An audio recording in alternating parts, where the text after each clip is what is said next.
موضوع الدرس في إثبات التوحيد والأدلة على ذلك سورة الشورى تفسير ابن كثير.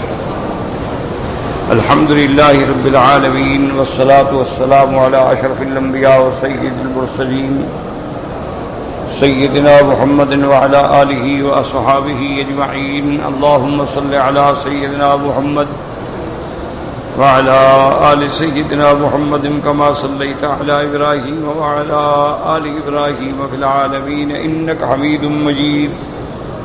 أعوذ بالله من الشيطان الرجيم. بسم الله الرحمن الرحيم. ومن آياته خلق السماوات والأرض وما بث فيهما من دابة وهو على جميعهم إذا يشاء قدير.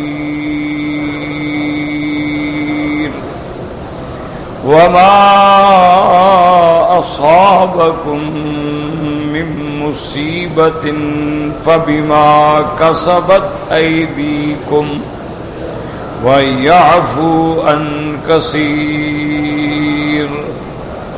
وما أنتم بمعجزين في الأرض وما لكم من دون الله من ولي ولا نصير. اللہ تبارک و تعالی نے کلام مقدس کی ان آیات مبارکہ میں اپنی قدرت کاملہ، الوہیت، وحدانیت پر دلائل کا ذکر فرمایا ہے. جیسا الحمدللہ میں نے کئی دفعہ عرض کیا ہے کہ بنیادی مسئلے جو ہیں وہ صرف تین ہیں: توحید، نبوت و رسالت اور معاد. یہ تین بنیادی مسئلے ہیں. حضرت نوح علیہ السلام سے لے کر میرے آقا تک ان میں کوئی اختلاف نہیں.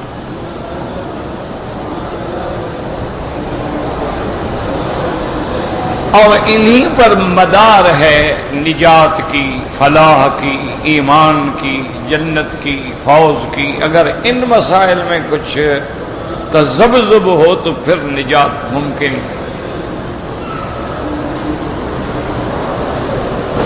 اس لیے اب یہ بات دیکھیں کہ جہاں تک اللہ کی توحید ہے، وحدانیت ہے، الوہیت ہے، ربوبیت ہے، تو وہ اس نے ہمیں جبر نہیں کیا ہے کہ تم ایمان ہر حال میں لے آؤ. کیونکہ اگر اللہ چاہتے تو کوئی بندہ دنیا میں کافر نہ ہوتا، سارے مومن ہوتے. یہ اس کا ایک نظام ہے کہ دنیا دار العمل ہے اور دار الامتحان ہے. یہاں تمہارا امتحان، اور امتحان تب ہوگا جب تقابل ہوگا. تقابل نہ ہو امتحان کیا مطلب؟ اگر سارے ہی مومن ہوں تو پھر امتحان کیا ہوا؟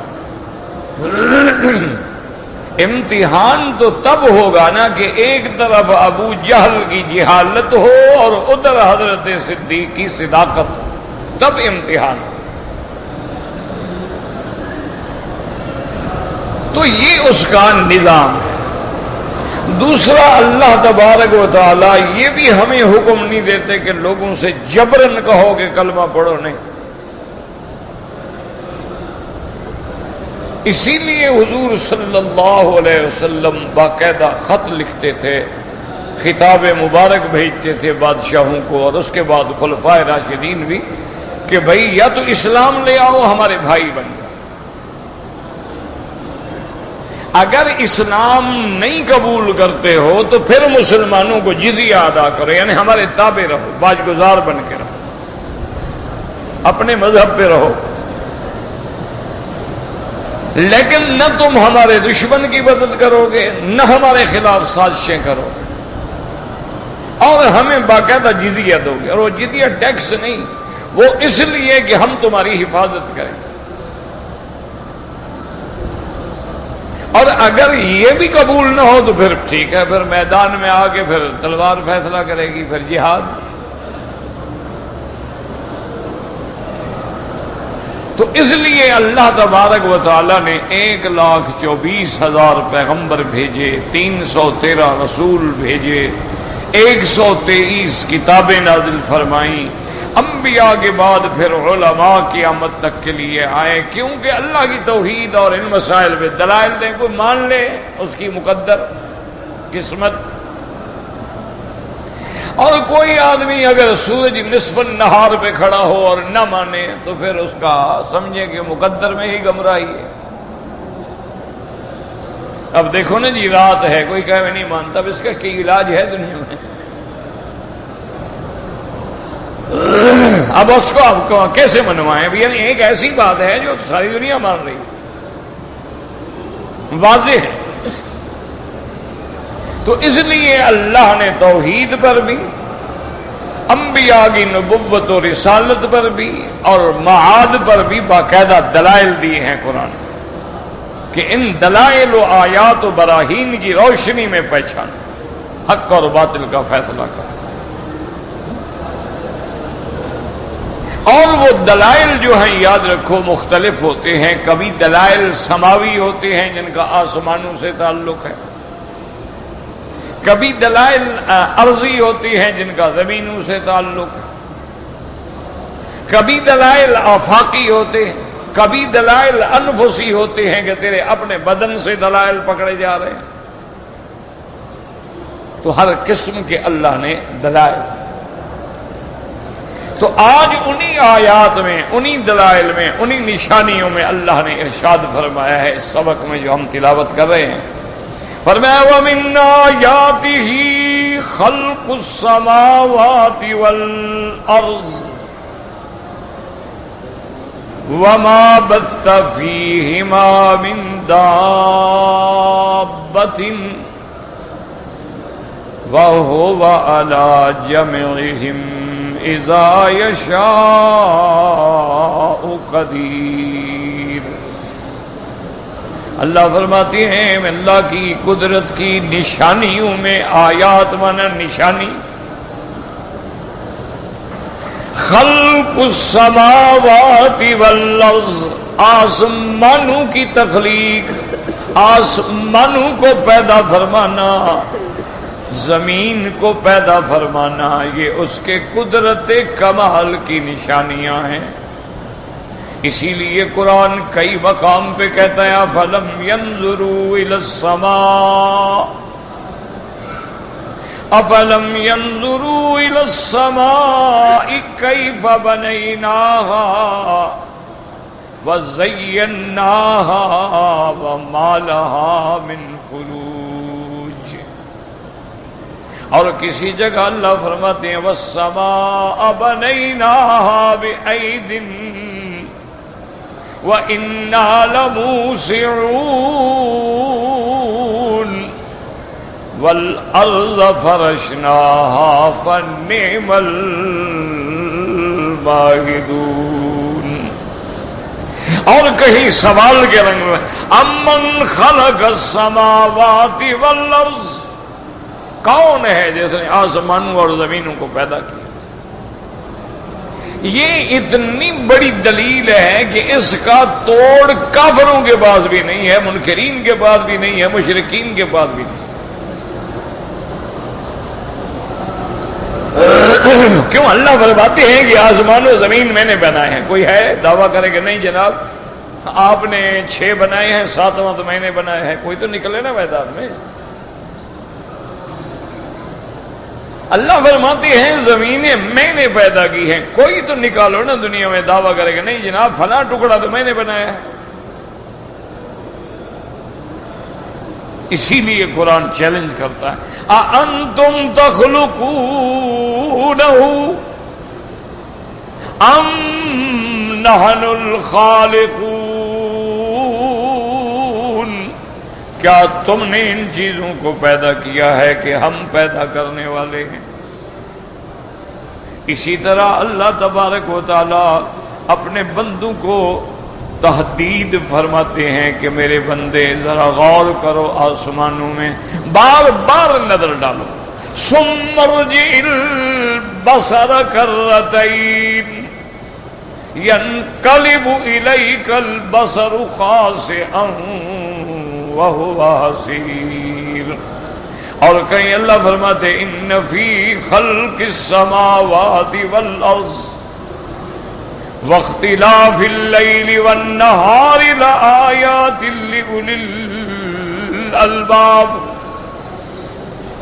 اور کہیں اللہ فرماتے ہیں افلا ينظرون الى الابل کیف خلقت والى السماء کیف رفعت وَإِلَى الْجِبَالِ كَيْفَ نُصِبَتْ وَإِلَى الْأَرْضِ كَيْفَ سُطِحَتْ.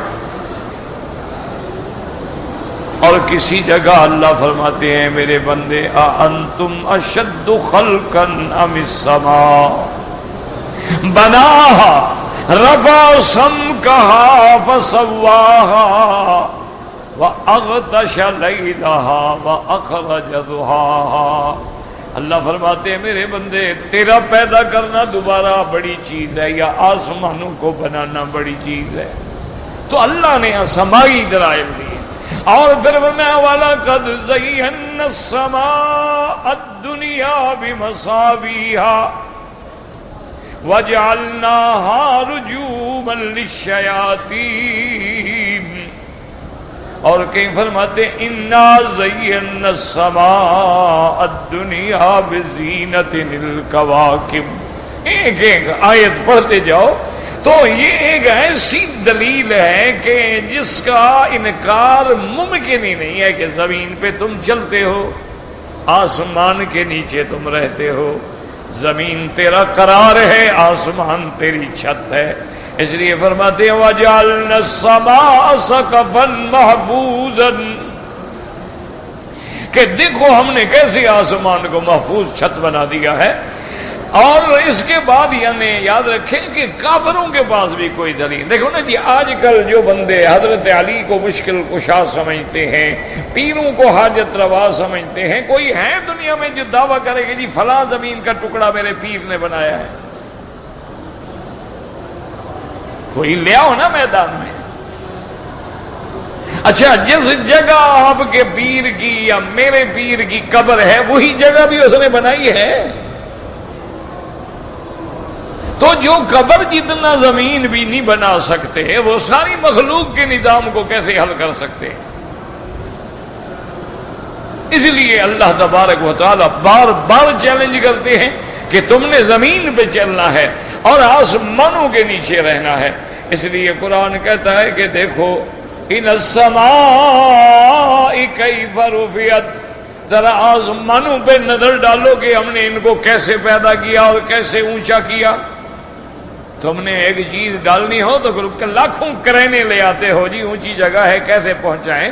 وہ قدرت کا کمال دیکھو نا جس نے آسمانوں کو اتنا اونچا بنا دیا ہے، اتنا بلند بنا دیا ہے اور پورے کبے کی طرح زمین کے اوپر رکھ دیا ہے اور پھر اس کا کوئی ستون نہیں ہے، کوئی اس کے نیچے بیم نہیں ہے، کوئی اس کو روکنے والی چیز نہیں، بغیر ابد ترون. تم اگر اپنے گھر کی چھت بناتے ہو، سیمنٹ ڈالتے ہو، لوہا ڈالتے ہو، سریا ڈالتے ہو، کتنا عرصہ چلے گی؟ 50 سال، 100 سال، 200 سال. پھر لوہا بھی بڑھ جاتا ہے، کبھی سکڑ جاتا ہے، کبھی لوہا بھی ٹوٹ جاتا ہے، ریزہ ریزہ ہو جاتا ہے، زنگ کھا جاتی ہے. اللہ فرماتے ہیں دیکھو میں نے جو تیرے لیے چھت بنائی ہے ہزاروں سال گزر گئے، اس میں کوئی نقص آ گیا؟ اگر کوئی ہے میرے مقابلے پر جن کو تم نے خدا بنایا ہے، جن کو تم نے آلہہ بنایا ہے، جن کو تم نے اپنا معبود بنایا ہے، جن کو تم نے اپنا مسجود بنایا ہے، جن سے تم مدد مانگتے ہو، ان کو بتاؤ کہ وہ تو بتائیں کہ کوئی مکھی بھی پیدا کی ہے.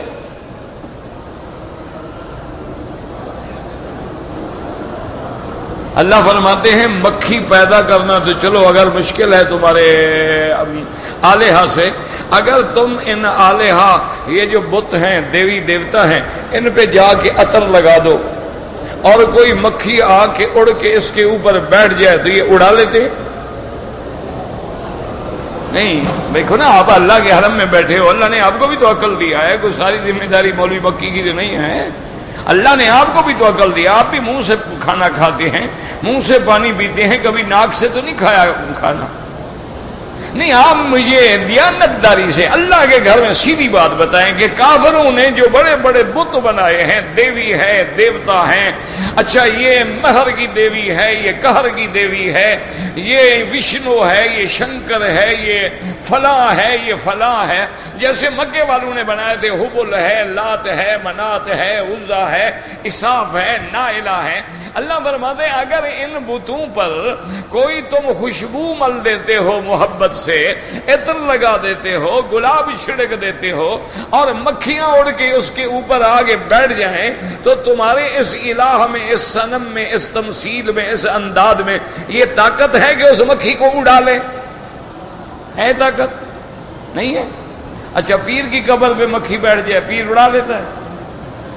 ہاں جی، نہیں ہے۔ دیکھو سیدھی بات کرو، بات کھل کے کرو، نہ مانو تمہاری مرضی، ہم تمہیں منوانے کے ذمہ دار نہیں ہیں، ہم تم تک بات پہنچانے کے ذمہ دار ہیں۔ مثلا ایک بزرگ کی مزار ہے، ہم نے اس پہ غلاف ڈال دیا، غلاف پرانا ہو گیا، بوسیدہ ہو گیا، تو کیا وہ پیر صاحب اس کو خود بدلے گا یا مرید بدلیں گے؟ سیدھی بات سیدھی کرو۔ اچھا مرشد کی قبر بارش آ گئی، گر گئی، تو اب اس قبر کو مرید بنائیں گے یا پیر صاحب رات کو خود بنا لیں گے؟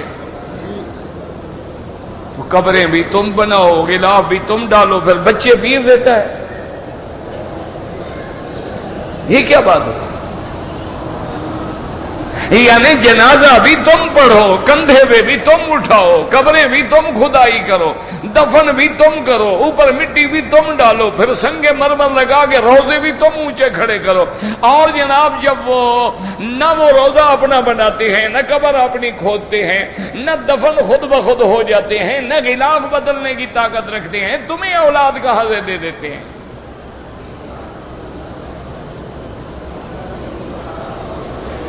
کہتے ہیں جی اصل بات یہ نہیں ہے، وہابیوں کو سمجھ نہیں آتی، اولاد تو اللہ دیتا ہے، وہ کہتے ہیں ہمارا بھی یہ عقیدہ ہے، رزق اولاد اللہ دے، لیکن ہم ان کو کہتے ہیں اور یہ آگے کہتے ہیں۔ مقصد یہ ہے کہ یہ ہمارا باقاعدہ ڈاکخانہ ہے، ہم یہاں خط پہنچاتے ہیں، یہ آگے پوسٹ کر دیتے ہیں۔ اچھا پھر یہ سفارش تو وہاں ضرورت ہو نا جو بات سنتا نہ ہو، جس کو ہماری عرضی پہنچائی نہ جاتی ہو، اور جو ہر رات آسمان دنیا پہ آگے کہہ تو ہے کوئی مانگنے والا مانگے مجھ سے میں دوں، جو ہر رات عرش سے آسمان دنیا پہ آگے کہتے ہیں کہ حل من سائل، ہے کوئی مانگنے والا، جو قرآن میں حکم دیتے ہیں ادعونی، مجھ سے مانگو میں تمہاری دعائیں قبول کروں۔ اللہ نے قرآن میں کہیں یہ بھی فرمایا ہے کہ قبول تو میں کروں گا، لیکن تم پہلے کسی آدمی کے پاس جاؤ، وہ مجھے کہے پھر مانوں گا، ایسے میں نہیں مانتا۔ دیکھو اگر کہیں ہے تو کوئی ایک آیت چھوٹی موٹی ہمیں بھی ڈھونڈ کے پڑھا دو، ہم بھی تمہارے ساتھ مل جائیں گے، کون سی بڑی بات ہے؟ اب حضرت یونس مچھلی کے پیٹ میں قید ہیں، اللہ کو حاضر ناظر کر کے، دیکھو کعبہ میں بیٹھے ہو، جھوٹ نہیں بولنا، حضرت یونس نے حضرت آدم کو سفارشی بنایا یا خود مانگا اللہ سے؟ تم بھی تو آیت کریمہ کے 1.25 لاکھ پڑھتے ہو نا، 1.25 لاکھ بھی پڑھتے ہو، شرک بھی کرتے ہو، روزانہ آیت الکرسی بھی پڑھتے ہو، شرک بھی کرتے ہو، روزانہ پڑھتے ہو کہ خدا وہ ہے جس کو اونگ بھی نہیں آتی، موت بھی نہیں آتی، نیند بھی نہیں آتی، وہ نیند سے بھی پاک، وہ اونگ سے بھی پاک، وہ موت سے بھی پاک، تو جن پہ موت آ گئی وہ خدا کیسے بن سکتے ہیں؟ روزانہ جناب آیت الکرسی پڑھ کے شروع کر کے سینے کو پھونکتے رہتے ہو، قبر پہ شام کو سجدہ کرتے ہو، ایسے پڑھنے کا کیا فائدہ؟ تو منافق کا کام ہے۔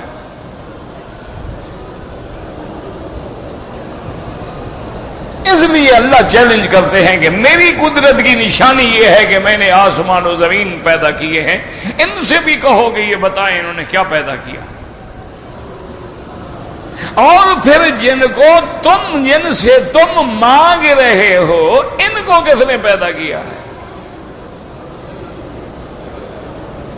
دیکھو نا جی، مثلا دنیا میں ملائکہ ہیں، فرشتے، ان کو کس نے پیدا کیا؟ اللہ نے۔ انبیاء ہیں، ان کو کس نے پیدا کیا ہے؟ اللہ نے۔ اولیاء اللہ ہیں، ان کو کس نے پیدا کیا ہے؟ اللہ نے۔ تو خالق تو وہ ہے، یہ تو مخلوق ہیں۔ وہ مالک ہیں اور یہ تو مملوک ہیں، اس کے غلام ہیں، اس کے عبد ہیں، اس سے مانگنے والے ہیں۔ اسی لیے اللہ نے اپنی نشانیاں بیان کی ہیں کہ وَمِنْ آيَاتِهِ خَلْقُ السَّمَاوَاتِ وَالْأَرْضِ وَمَا بَثَّ فِيهِمَا مِنْ دَابَّةٍ۔ غور کریں، قرآن میں یہ مشکل آیت ہے۔ وَمَا بَثَّ فِيهِمَا مِنْ دَابَّةٍ، دابہ کہتے ہیں حیوان، اور جو اللہ نے آسمانوں میں، زمینوں میں حیوان مخلوق پیدا فرمائی، بکھاری، کھلاری، متفرق کی،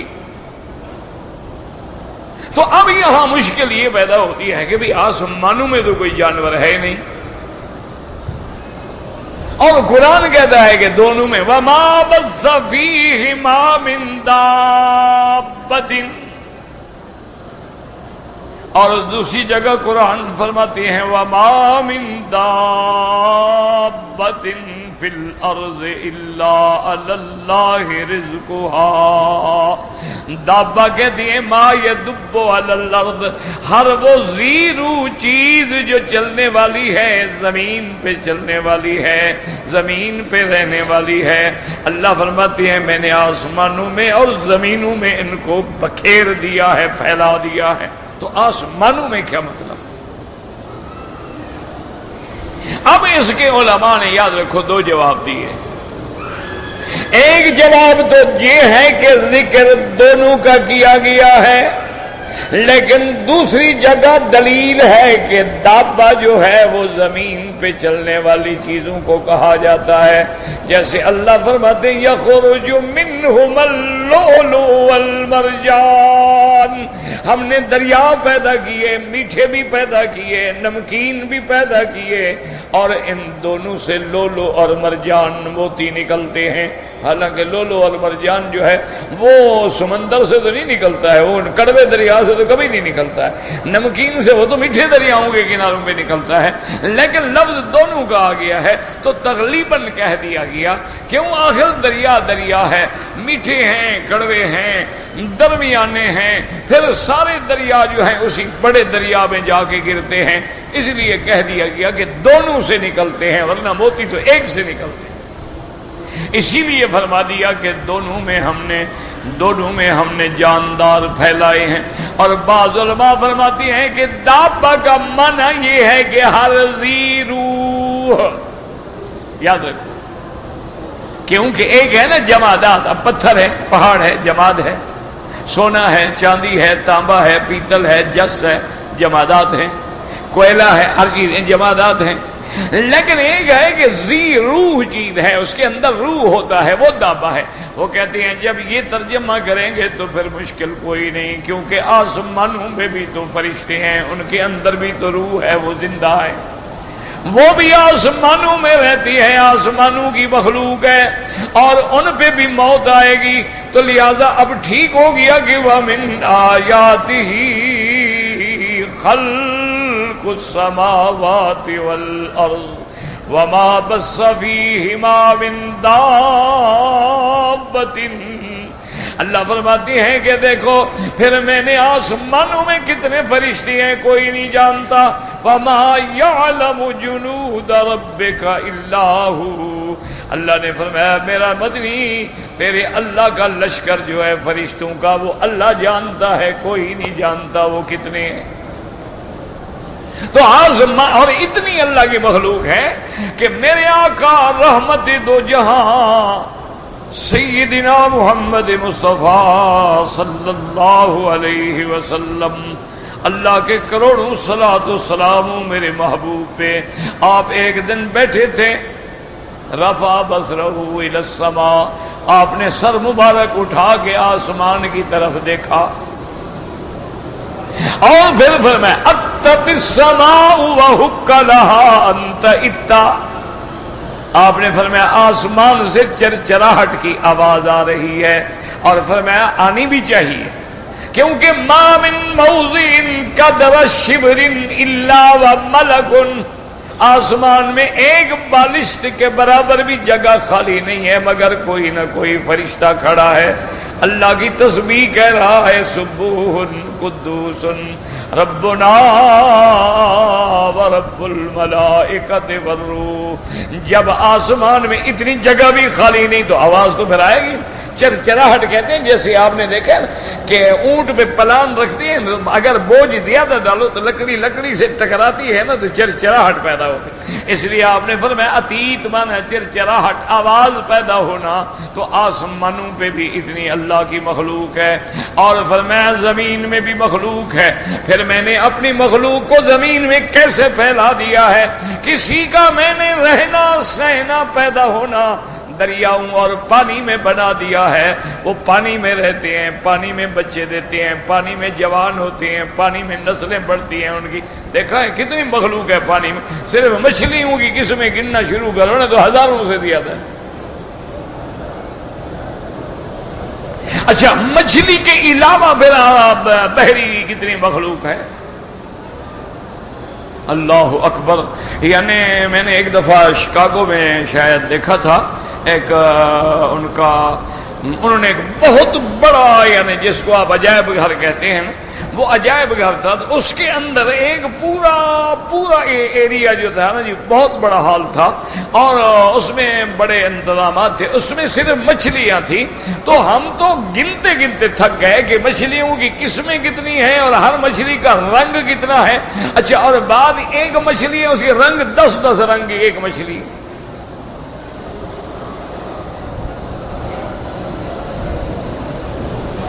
تو اللہ اسی لیے ہے نا کہ ایک آدمی گیا کسی دور میں رشیا کے علاقے میں، یہ کمیونزم تھی، کمیونسٹ لوگ تھے جو خدا کو نہیں مانتے. تو وہ جب گیا دورے پر تو اس کے ساتھ جو ترجمان تھا نا، تو وہ اس کو سیر کرانے کے لیے لے گیا. تو وہ مسلمان تھا. اس نے جب دیکھا پارک ہے اور اتنا خوبصورت پارک ہے اور اس میں اتنی درخت ہیں، انواع و اقسام کے پھول ہیں، اور اس کے یعنی وہ دیکھ کے دنگ رہ گیا اور کہنے لگا سبحان اللہ ماشاء اللہ یا اللہ تیری قدرت ہے. اس نے کہا یار کیا تم نے اللہ کی قدرت بنا رکھا ہے، اس میں اللہ کی کیا قدرت ہے، ہم نے بنایا ہے، اللہ کی قدرت کا کیا تعلق ہے یہاں. انہوں نے کہا تو مسلمانوں کا دماغ خراب ہے، ہر کام میں اللہ کی قدرت ہے، اس میں اللہ کی کیا قدرت ہے. پارک ہم نے بنائے ہیں، زمین ہم نے ٹھیک کی، گھاس ہم نے لگایا، پودے ہم نے لگائے، درخت ہم نے لگائے، تو اللہ کا کیا تعلق ہے اس میں. تو مسلمان کہتے بس یہ اللہ نے کیا، اللہ کا کمال. تو اس نے کہا میں نے سوچا کہ یہ بیچارہ کمیونزم کے فلسفے کا شکار ہے اور بے وقوف ہے، کودن ہے، عقل سے فارغ ہے. میں نے ایک پھول توڑا، میں نے کہا دیکھو، نے کہا جی کمال ہے، یہ پھول ہم نے اس کا بیج فلاں جگہ سے منگوایا، یہاں لگایا، پھر اس کو ہم نے قلم کیا ہے. اب میں نے اس کو سونگا، میں نے کہا یار یہ تو بڑی اچھی خوشبو. نے کہا جی ہاں اس کی خوشبو بہت اچھی ہے. میں نے کہا یہ خوشبو کس نے بھری ہے؟ پھول تو تم نے لگایا، پودا تم نے، اس میں یہ خوشبو کس نے ڈالی ہے؟ اب وہ چپ. میں نے کہا نہیں بتاؤ کس نے ڈالی ہے؟ تم نے ڈالی ہے، تمہارے باپ نے ڈالی ہے. کہتے پتہ نہیں، پھر کوئی اور ہستی ہوگی. تو میں نے کہا اسی کا نام تو خدا ہے جس کو تم نہیں مان رہے ہو. اور نے کہا دیکھو یہ پھول ہے، تم نے ایک اتنا چھوٹا سا بیج آگے زمین میں گاڑ دیا، اس سے جناب ایک شاخ نکلی. اچھا پھر وہ 2 حصے ہو گئی، ایک نیچے جڑی گئی وہ جڑ بن گئی، ایک اوپر نکل کے ماشاءاللہ اس کی ٹہنی بن گئی، اس کے اوپر پھول لگا. اس پھول میں 10 رنگ ہیں. یہ رنگ کس نے ڈالے ہیں؟ ایک چھوٹی سی چڑیا اڑ رہی، سفید ہے، سیاہ ہے. اچھا بعض چڑیاں ایسی ہوتی ہیں کہ سبز ہیں، بعض لال ہیں، بعض میں کئی رنگ ہیں. یہ رنگ کس نے بھرے ہیں؟ اب وہ مجبور ہو گیا، کہنے کا پتہ نہیں مجھے کس نے بنے ہیں، بہرحال کوئی ما فوق العقل کوئی ہستی ہے جو یہ سارے کام کر رہی ہے، لیکن ہمیں کیونکہ نظر نہیں آتا تو ہم اس لیے نہیں مانتے ہیں۔ تو میں نے کہا نظر، تم جو زندہ ہو تمہارے اندر روح ہے؟ انہوں نے کہا ہے۔ میں نے کہا وہ بھی تمہیں نظر آتی ہے؟ انہوں نے کہا نہیں۔ میں نے کہا جو چیز نظر نہ انکار کر دو پھر۔ ہوا سے فائدہ اٹھا رہے ہو، ہوا کو تم نے دیکھا ہے؟ تو یہ تو جاہلوں والی بات ہے نا۔ دیکھو کہ بندے نے پھول لگائے، بندے نے باغ لگایا، لیکن بندے کو کس نے بنایا؟ تو سیدھی بات کرو گے اللہ نے۔ تو جب انسان کا خالق اللہ ہے، اس کے دماغ کا خالق اللہ ہے، اس کو فہم اور علم دینے والا اللہ ہے، تو آگے وہ جو کام کر رہا ہے تو گویا وہ بھی اللہ نے کی ہے، بندہ کیا ہے؟ اس لیے بعض علماء فرماتے ہیں کہ دابت ان کا معنی جہاں حیوان ہوتا ہے وہاں ہر ذی روح ہوتا ہے۔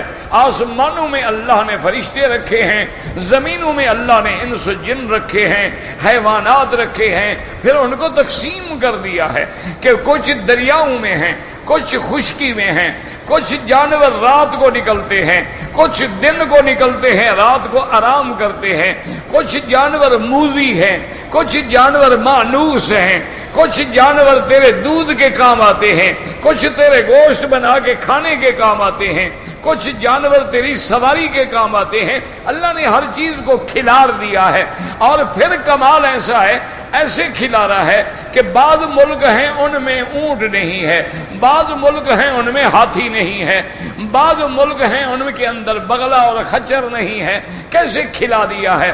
اور پھر جس مخلوق کو اللہ نے پھیلایا ہے اس مخلوق کا رنگ دیکھیں۔ افریقی ملکوں میں جائیں سب کالے نظر آئیں گے، یورپین ملکوں میں جائیں سب گورے نظر آئیں گے، ایشین ملکوں میں جائیں سب گندم گون رنگ نظر آئے گا۔ تو یہ سارے رنگ بھی الگ ہیں، شکلیں بھی الگ ہیں، قد بھی الگ ہیں۔ بعض ملک کے لوگ جو ہیں 6 فٹ سے کوئی کم نہیں ہے، اور بعض ملکوں کے لوگ جو ہیں 2.5 فٹ سے زیادہ بڑے نہیں ہیں۔ بعض کی ناک بڑی ہے، بعض کی ناک چپٹی ہے، بعض کی آنکھیں چھوٹی ہیں، بعض کی آنکھیں بڑی ہیں۔ یہ سارا نظام بنانے والا کون ہے؟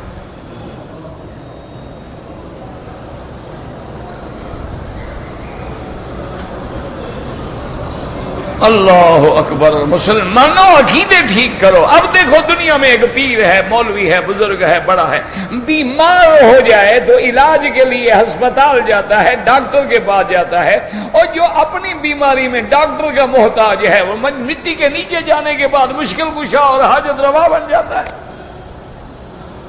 پھر عقل کی بات کرو۔ اچھا، اور اگر پیر تمہارا اردو سپیکنگ ہے، وہ انگلش نہیں جانتا، سندھی بولتا ہے تو پشتو نہیں جانتا، کوئی پشتو والا پیر ہے تو اس بیچارے کو سرائکی نہیں آتی، کوئی سرائکی والا پیر ہے تو اس غریب کو انگریزی نہیں آتی ہے، یعنی جب دنیا میں ہے تو 1 یا 2 بولیاں جانتا، مرنے کے بعد سب مریدوں کی سمجھنے لگ گیا ہے۔ اچھا عقیدہ ہے بھائی۔ دیکھو نا یہاں اللہ کے دروازے پہ ہر آدمی اپنی بولی بول رہا ہے کہ نہیں؟ مانگ رہا ہے، دعائیں مانگ رہا ہے، رو رہا ہے، پکار ہے۔ اللہ سب کی سمجھ رہے ہیں کہ نہیں سمجھ رہے ہیں؟ کوئی انگریزی میں بلائے، کوئی ہندی میں، کوئی سندھی میں، کوئی پشتو میں، کوئی افغان میں، کوئی اردو میں، کسی زبان میں، کیونکہ سب بولیوں کے جاننے والا کون ہے؟ علیم کون ہے؟ علام الغیوب کون ہے؟ علیم بذات الصدور کون ہے؟ اور تیرے پیر جو دنیا میں 2 بولیاں جانتے تھے، قبر میں جا کے ساری بولیاں سیکھ لی ہیں انہوں نے۔ کچھ تو سوچو خدا کے لیے۔ اولیاء حق ہیں، برحق ہیں، ان کی کرامات برحق ہیں۔ اولیاء اللہ کا منکر کافر ہے، لیکن اولیاء اللہ کے عبد ہیں، بندے ہیں، محتاج ہیں، خدا سے مانگنے والے ہیں، وہ نہ حاجت روا ہے نہ مشکل کشا ہے۔ اپنے عقیدے صاف رکھو۔ اسی لیے میں نے عرض کیا تھا نا کہ اب پیغمبر ہے، مچھلی کے پیٹ میں ہے، اور اس وقت جناب وہ نہ تو حضرت آدم کو کہتا ہے جی مہربانی کرو میں تو یہاں قید ہو گیا، ذرا میری عرضی تو آگے پہنچا دو، نہ نوح علیہ السلام کو کہتا ہے، سیدھی بات قرآن کہتا ہے فنادا فی الظلمات اندھیریوں میں کیسے اندھیری کہ دریا کے موجوں کا اندھیرا، رات کا اندھیرا، مچھلی کے پیٹ کا اندھیرا، پیغمبر تو اندھیریوں کے اندر قید ہے۔ اللہ اکبر، ایسا قید خانہ کو بنا سکتے ہیں تم؟ بحری جہازوں میں تو جا کے قیدیوں کو ڈال دیتے ہو، لیکن مچھلی کے پیٹ میں تو نہیں ڈال سکتے ہو نا۔ یہ تو اس کی مرضی ہے نا کہ جب پیغمبر نے کشتی سے چھلانگ لگائی، اللہ نے مچھلی کو حکم دیا فوراً میرے پیغمبر کو اپنے پیٹ میں لے لو، لیکن خبردار میرے پیغمبر کو کہیں تمہارا کانٹا نہ لگے، کہیں تمہارا دانت نہ لگے، بس تمہارے اندر وہ مہمان ہے، قید ہے۔ فَنَادَى فِي الظُّلُمَاتِ أَن لَّا إِلَٰهَ إِلَّا أَنتَ سُبْحَانَكَ إِنِّي كُنتُ مِنَ الظَّالِمِينَ۔ اللہ کے پیغمبر نے پکارا کوئی الہ نہیں، کوئی حاجت روا نہیں، کوئی معبود برحق نہیں، کوئی مشکل کشا نہیں مگر آپ، تیری ذات پاک ہے مولا۔ میں نے اپنی جان پہ خود ظلم کیا ہے، میں نے تیرے حکم کا انتظار نہ کیا، بستی چھوڑ کے چلا آیا، میں نے خود زیادتی کی۔ اب اپنے اس ظلم کا میں اعتراف کرتا ہوں۔ بعض مفسرین نے روایات اسرائیلی سے لکھا ہے کہ ملائکہ نے اللہ تبارک و تعالیٰ کے آگے درخواست کی کہ مولا یہ کیا آواز ہے، سمجھ نہیں آتی، آواز آتی ہے سمجھ نہیں آتی، کبھی ادھر سے آتی ہے، کبھی ادھر سے، کبھی ادھر سے، یہ کیا چیز ہے مولا؟ اللہ نے فرمایا میرا بندہ ہے، میرا برگزیدہ بندہ ہے، میرا پسندیدہ بندہ ہے، میرا نبی ہے، مچھلی کے پیٹ میں قید ہے اور مچھلی کبھی ادھر جاتی ہے ادھر جاتی ہے۔ فرشتے تم نہ سمجھو لیکن میں تو سمجھ رہا ہوں۔ اللہ اکبر، تو فریاد سننے والا اور سمجھنے والا، اس لیے فرماتے ہیں فاستجبنا له ونجيناه من الغم، ہم نے یونس کی دعا قبول کر لی، ہم نے اس کو اس غم سے، ہم سے، قید سے نجات دلا دی۔ میرا اللہ وہ تو تیرا پیغمبر تھا، تو نے سن لی، ہم تو گناہگار ہیں، ہماری کون سنے گا؟ اللہ فرماتے ہیں نا وَكَذَلِكَ نُنْجِي الْمُؤْمِنِينَ، میں تو ہر ایمان والے کی سننے کے لیے تیار ہوں۔ اللہ اکبر، اللہ اکبر۔ تو اس لیے اللہ فرماتے اب اس کا، اس دلیل کا توڑ کوئی نہیں، اس لیے قرآن کہتا ہے نا میرے محبوب آپ ان مشرکین کو چیلنج کرو نا، وَلَئِن سَأَلْتَهُم مَّنْ خَلَقَ السَّمَاوَاتِ وَالْأَرْضَ، آپ ان سے پوچھیں کہ آسمان و زمینوں کو کس نے پیدا کیا ہے، کوئی جواب نہیں، مجبوراً اعتراف ہے، گویا گردن جھک گئی ہے۔ اللہ فرماتے ہیں وہ اور کچھ نہیں کہہ سکتے، یہی جواب ہے لَيَقُولُنَّ اللَّهُ، اللہ نے پیدا کیا ہے۔ اور جب یہ مانتے ہو تو ظالمو پھر اس خالق کو چھوڑ کے مخلوق کے آگے سجدے کر رہے ہو۔ اس لیے فرماتی ہے وَمَا مِنْ آيَاتِهِ خَلْقُ السَّمَاوَاتِ وَالْأَرْضِ وَمَا بَثَّ فِيهِمَا مِن دَابَّةٍ وَهُوَ عَلَى جَمْعِهِمْ إِذَا يَشَاءُ قَدِيرٌ۔ اب قرآن میں غور کریں، پہلے فرمایا وہ ذات جس نے ہر مخلوق کو پھیلا دیا ہے، اللہ فرماتے ہیں مخلوق کو پیدا کر کے اگر دنیا میں پھیلانے پہ میں قادر ہوں تو قیامت والے دن سب کو دوبارہ اکٹھے کرنے پہ بھی قادر ہوں۔ اس لیے فرما دے وَهُوَ عَلَى جَمْعِهِمْ وَهُوَ عَلَى جَمْعِهِمْ إِذَا يَشَاءُ قَدِيرٌ، وہ اس کے جمع کرنے والے، جمع پہ بھی قادر ہیں۔ اس لیے فرمایا کہ قیامت کا دن جو ہے لتنذر ام القرى ومن حولها وتنذر یوم الجمع لا ریب فیہ. جمع کا دن کیا مانا ہے کہ سب جمع ہوں گے نا، اولین و آخرین، سب انس و جن، سب اللہ کی مخلوق جمع ہوگی. حضرت آدم علیہ السلام سے لے کر قیامت تک جو پیدا ہوں گے وہ جمع ہوں گے. اسی طرح آتا ہے یوم یجمعکم لیوم الجمع، اس دن جب اللہ تمہیں جمع کریں گے، اکٹھا کریں گے قیامت والے دن کے دن، وہ بڑا گھاٹے کا دن ہوگا. وہی کامیاب ہوں گے جن کی تولیں بھاری ہو جائیں گی، جن کے اعمال بھاری ہو جائیں گے، جن کے ایمان کا پلڑا بھاری ہو جائے گا. وَأَمَّا مَنْ ثَقُلَتْ مَوَازِينُهُ فَأُولَئِكَ هُمُ الْمُفْلِحُونَ. اللہ فرماتے ہیں میرے بندے جس کی تولیں بھاری ہو گئیں وہی کامیاب ہوں گے. وَأَمَّا مَنْ خَفَّتْ مَوَازِينُهُ، اور جس کی تولیں جو ہیں وہ ہلکی پڑ گئیں وہ گھاٹے والے ہوں گے. اس لیے یاد رکھو اسلام کے اندر گنے نہیں جاتا، تولا جاتا ہے. اعمال کو گنا نہیں جاتا. یہ نہیں دیکھا جاتا اس بندے نے 100 طواف کیا، اس نے 1000 طواف کیا ہے. نانا دیکھا یہ جاتا ہے کہ سنت کے مطابق اس کا کتنے طواف ہیں. عمل تھوڑا ہے لیکن سنت کے مطابق ہے وہ بھاری ہے. یہ نہیں ہے کہ دوڑ دوڑ کے ادھر ٹکر مارو ادھر ٹکر مارو، اور جی میں نے 10 طواف کیے ہیں، عورتوں کو دھکے مار مار کے طواف کرا ہے، اس کا کیا فائدہ ہے؟ اس لیے یہ تمہارے کافروں کے قانون ہیں جہاں بندے گنے جاتے ہیں تولے نہیں جاتے. کہ ایک آدمی کا مثلا 999 ووٹ ہے، ایک کا 1000 ہے وہ جیت گیا. 999 کی کس کھاتے میں گیا جناب؟ عقل دیکھو نا، کیونکہ یہاں بندہ گنا جاتا ہے. اچھا جب بندہ گنا جائے گا تو ایک وزیر کا ووٹ بھی اور ایک کنجر کا ووٹ بھی برابر گنا جائے گا نا. پرچی ہے نا، یہ تو پتہ ہی نا کہ مولوی صاحب کی پرچی ہے یا جاہل صاحب کی پرچی ہے.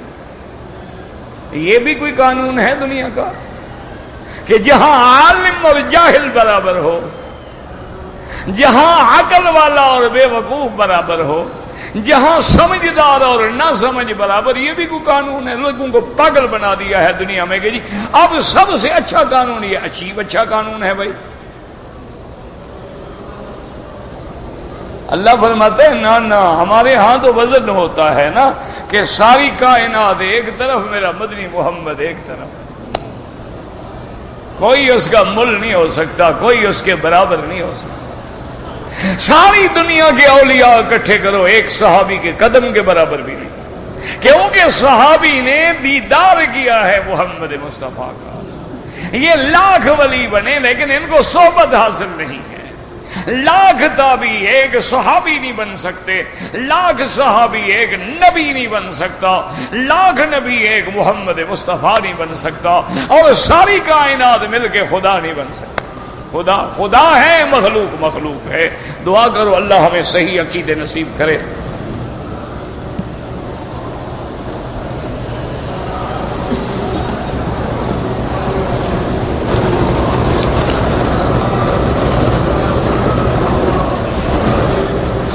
پہلے بھی آپ پوچھ چکے ہیں، اب یہ ہے کہ نہ خود پاگل ہوں نہ مجھے پاگل بنائیں.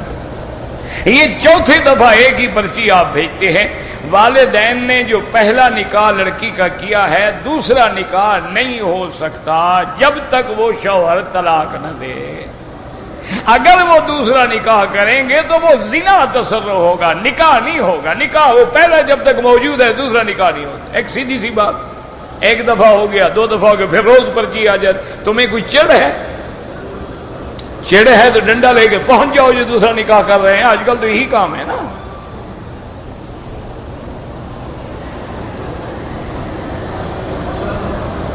کہتے جی کہ ٹیلی ویژن پر جو علماء آتے ہیں، دیکھو بھائی بات سنیں، اصل فتویٰ دینا تو مفتی کا کام ہے، یاد رکھو، اور میں مفتی نہیں ہوں.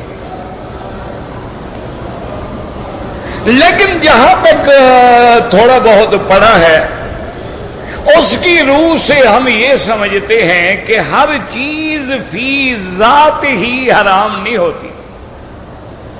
مثلا یہ اینک، ٹھیک ہے، میں اس سے قرآن پڑھوں گا تو ثواب ہوگا، لیکن اس سے میں نے فلم دیکھوں تو گناہ ہوگا. اسی لیے اگر آج ٹیلی ویژن پہ اللہ کا قرآن آتا ہے، اعجاز القرآن پہ خطاب آتے ہیں، دین پر خطاب آتے ہیں، حق بات کہنے والے علماء آتے ہیں، کوئی بات نہیں. اب تم مجھے دیکھ رہے ہو، میں تمہیں دیکھ رہا ہوں. اگر یہاں جائز ہے تو ٹی وی پہ بھی جائز ہے. اگر یہاں کسی عورت کو بٹھا دو، اس کو دیکھنا حرام ہے، وہاں بھی حرام ہے. ایک موٹی بات سمجھو. دیکھو نا، اب تم مجھے دیکھ رہے ہو، میں تمہیں دیکھ رہا ہوں.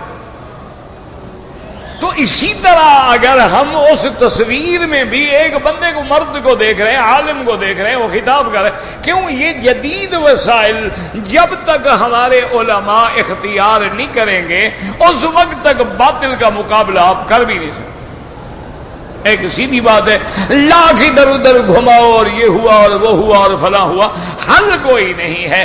اب دیکھیں نا جی، اللہ کے نبی کے زمانے میں جہاد تھا، تلوار ہے، تیر ہے، گھوڑے تھے، سواریاں تھیں اور جناب تلواریں تھیں. اب اگر کوئی آدمی کہے نہیں جی ہم تو سنت پہ عمل کریں گے، آج بھی ہم گھوڑے پہ چڑھ کے تلوار سے لڑیں گے، ایک میزائل لگے گا علاقہ اڑا کے رکھ دیں گے، کیا کرو گے؟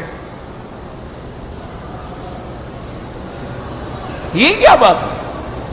ہر دور میں معنی یہ ہے کہ اس کے مقابلے پہ قوت پیدا کرو. آج میڈیا کے اندر سب سے بڑا میڈیا پورا جو ہے پرنٹ میڈیا ہے، الیکٹرانک میڈیا ہے، جیسا بھی ہے، اس سب پہ قبضہ جو ہے عالمی سطح پر وہ کافروں کا ہے، اور سب سے زیادہ جو ہے یہودیوں کا ہے. اس کے بعد جو ہے درجہ وہ نصارہ کا ہے، اس کے بعد جو ہے مستشرقین ہیں. لیکن مسلمانوں کا تو نام ہی نہیں ہے نا.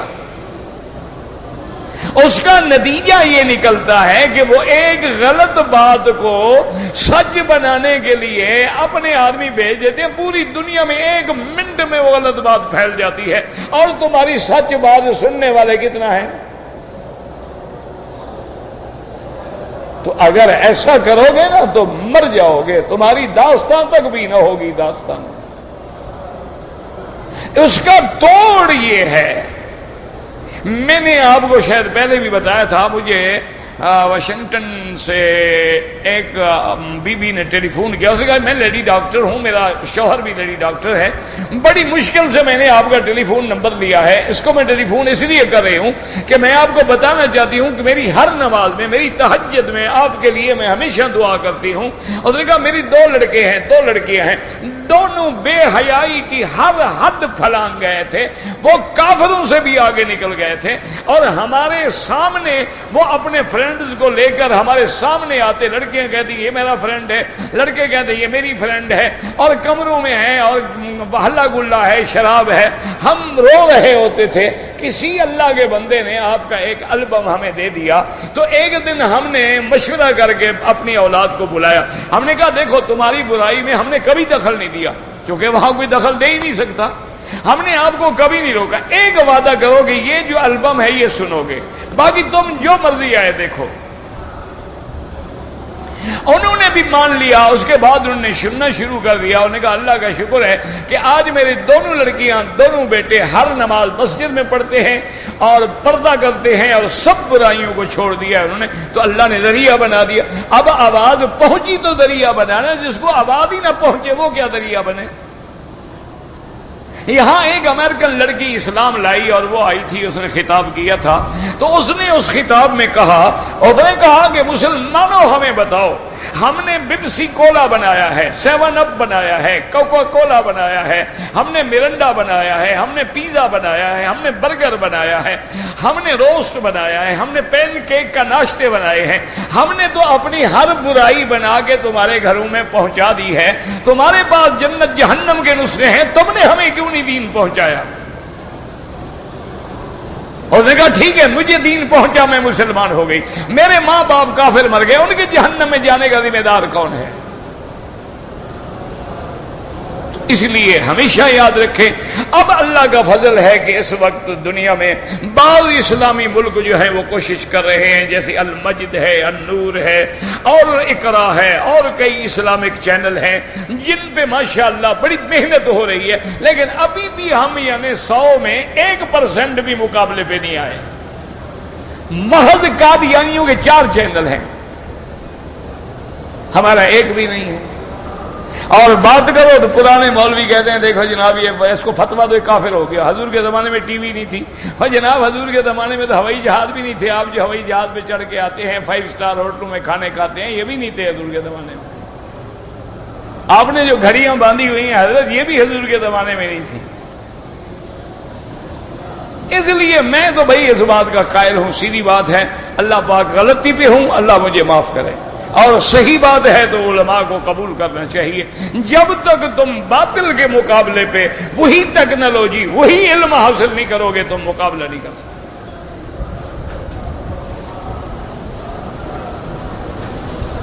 کہتے تھے کہ فقہ حنفی پر کوئی اردو میں کتاب, پر بھائی یہاں تو اردو ملتی نہیں. کسی کتب خانے میں جا کے دیکھ لو, بڑی کتابیں ہیں, قدوری ہے, منیا ہے, ہدایہ اولین ہے, فتح القدیر ہے.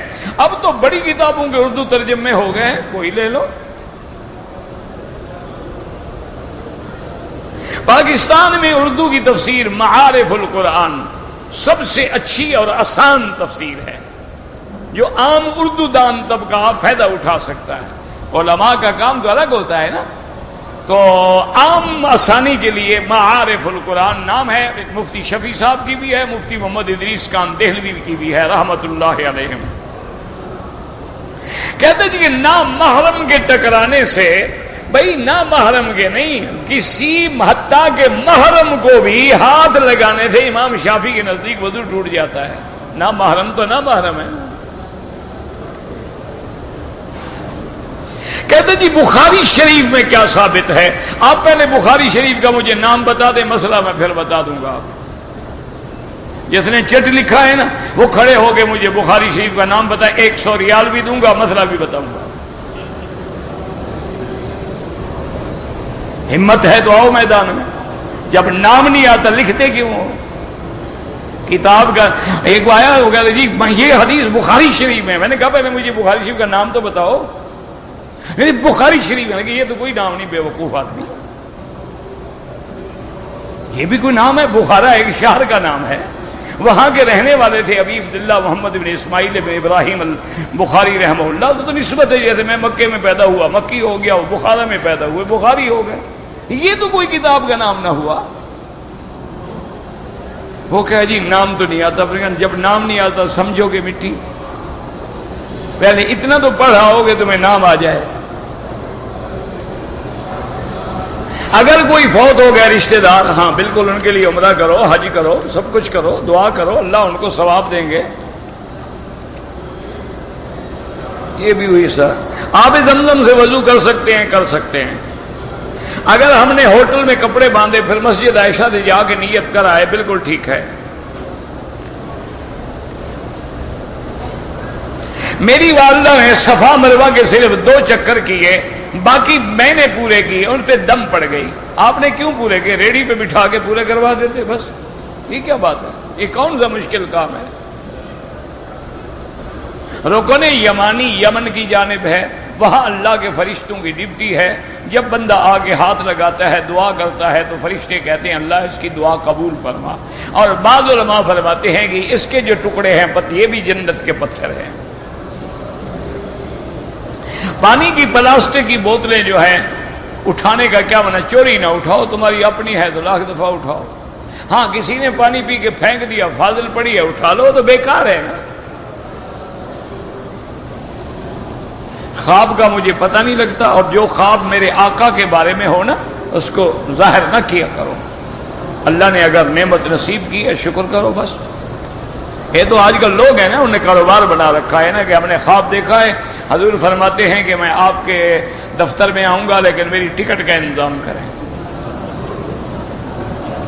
یعنی اتنا بڑا جھوٹ میرے خیال میں انٹرنیشنل کوئی بندہ پیدا نہیں ہوا ہو, اور لوگوں نے اس کو پتہ نہیں غزالی دورہ اور پیر اور فقیر اور کیا بنایا ہو. اتنا بڑا جھوٹ. معراج والی رات ٹکٹ تم نے بھیجی تھی 7 آسمانوں پہ جو آپ تشریف لے گئے. کوئی شرم کرو, جھوٹ بولتے. کیا ہے؟ پیسہ کمانا ہے. آگے لوگ جاہل ہیں, انہوں نے جناب نوٹوں کی بوریاں بھیج دی. جی مہربانی کریں میرے پیسوں سے ٹکٹ لینا. ہاں حضرت میرے پیسوں نے کہا اسی لیے تو جھوٹ بولا تھا نا, میرا گھر تو بھر گیا نا, حضور کی تو ضرورت ہے نہیں.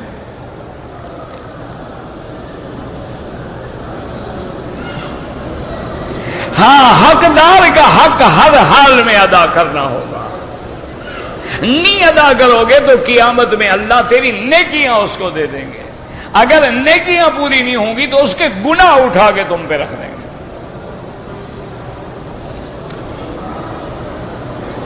مسجد نبوی میں بھی کوئی اردو ہلکا ہوتا ہے، اللہ عالم، مجھے پتہ نہیں. آپ کی نام کی کتابیں، میری کتابیں جو ہیں نا مختلف ہیں. دروس حرم کے نام سے 4 جلد ہیں، خطبات مکی کے نام سے 4 جلد ہیں. میرے پاس تو الحمدللہ ایک بھی نہیں. لوگ چھپاتے ہیں بیچارے، تقسیم کرتے ہیں، اللہ ان کو جزا دے. بس میں تو دعا ہی کر سکتا ہوں. عورت کے سر کا کپڑا اترنے سے وضو ٹوٹ جانے، وضو نہیں ٹوٹتا، لیکن سر پہ کپڑا نہ ہو تو نماز نہیں ہوتی. اگر عورت مستقل طور پہ بچے بند کرا دے تو گناہگار ہے، لیکن عارضی وقفہ کرے جائز ہے. یہ جو کہتے ہیں کم بچے سب سے اچھے، یہ کافروں کا حکم ہے.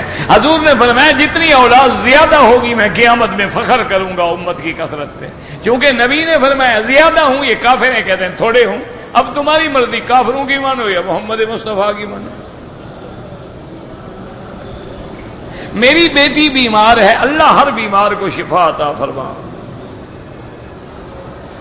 صفا مروہ کے میں نے 14 چکر لگائے، وہ بالکل ادا نہیں ہوئے. دوبارہ صفا بھی دوڑو، ایک بکری دم بھی ادا کرو. تہجد کی کم از کم 8 رکعتیں پڑھیں، زیادہ اللہ نصیب کرے 100 پڑھ لیں، زیادہ نہ پڑھ سکو 2 پڑھ لیں، جتنا اللہ توفیق دے. نفلی عبادت ہے.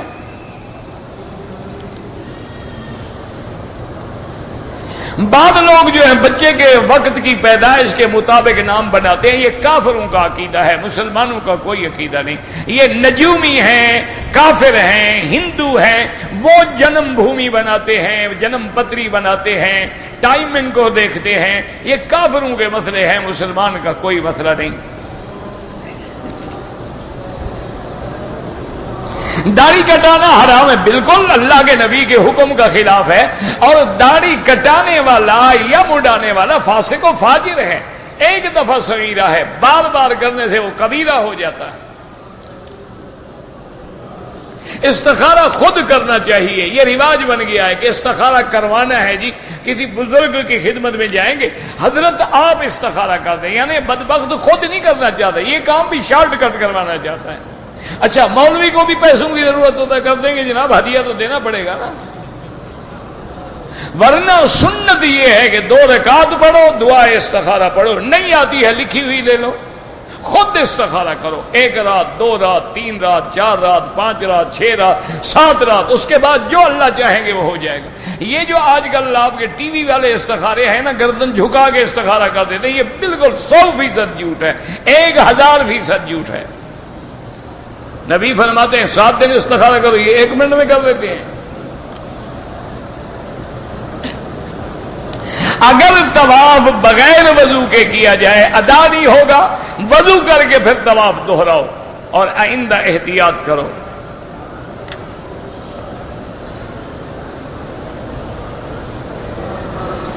چاندی کے بارے میں عرض ہے، پتہ نہیں کیا لکھا ہے، سمجھ ہی نہیں آتا تو جواب کیا دوں.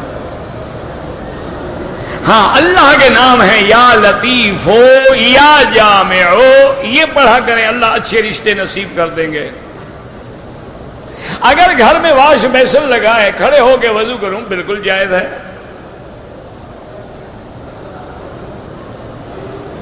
اگر آدمی حجر اسود کو بوسہ نہ دے سکے، دور سے عشاء بسم اللہ اللہ اکبر پہلی دفعہ، بعد میں اللہ اکبر وللہ الحمد.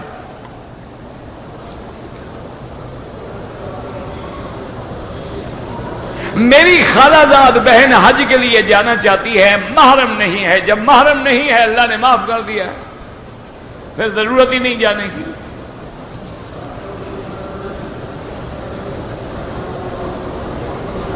ٹوپی میری اگر اونچی اونچی ہو، نیچی ہو اور سر پہ ٹوپی ہو. میں نے احرام کی حالت میں سر پہ سامان اٹھایا، اس کا سٹکر جو تھا میرے بالوں کو لگ گیا، نکالا تو کوئی بال ٹوٹ گیا، کچھ بھی نہیں ہوتا، کوئی دم شم نہیں.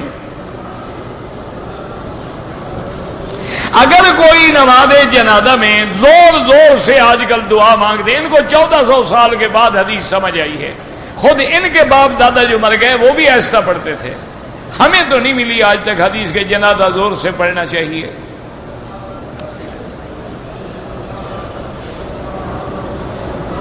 کہتے ہیں کعبے کے خلاف کا ٹکڑا بک رہا ہے، نہ خریدیں تو اچھا ہے۔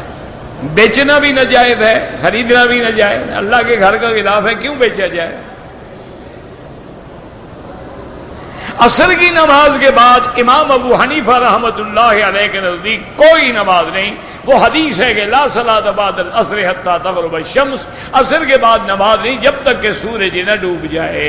باقی ائمہ کے نزدیک حرم میں گنجائش ہے، وہ بھی کہتے ہیں بعد میں پڑھو، وہ کہتے ہیں گنجائش ہے، اگر کوئی پڑھ لے تو نماز ہو جائے گی۔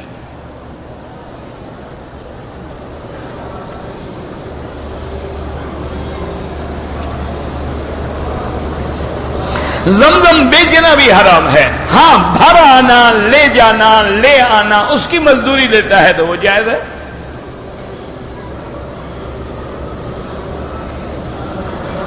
میرا بھائی عمرے پہ آیا ہے، طواف کیا، صفا مروا نہیں دوڑا، دم پڑ گئی، ایک بکری دم ادا کریں۔ نماز جمعہ کے لیے احناف کے شرائط یہ ہیں کہ وہ بڑا قصبہ ہو اور جہاں ہر ضرورت کی چیز میسر ہو، ورنہ وہ کہتے ہیں اگر ہر چھوٹی بستی میں بھی جمعہ ہے تو پھر جمعہ اور عام نمازوں کا فرق کیا ہوا؟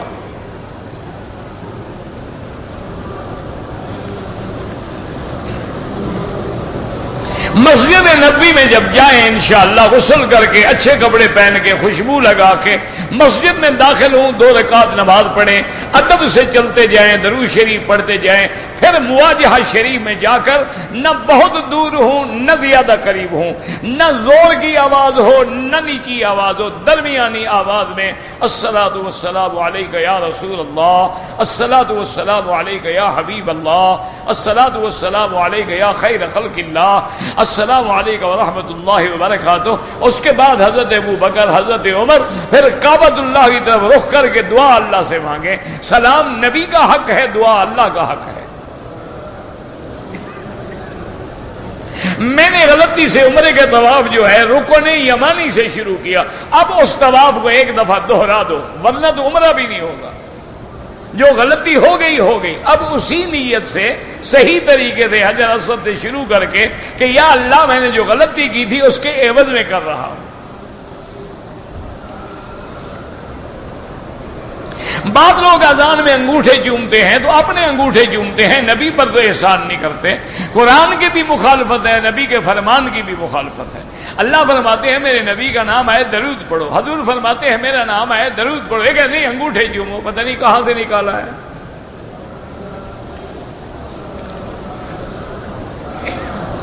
اگر بال سارے کٹوائے ہیں، چھوٹے کرائے، ٹھیک ہو گیا، جو ٹک لگاتے ہیں ان پہ دم پڑ جاتی ہے۔ طواف کے لیے وضو ہونا ضروری ہے، طواف کا صلاۃ، طواف نماز کے حکم میں ہے۔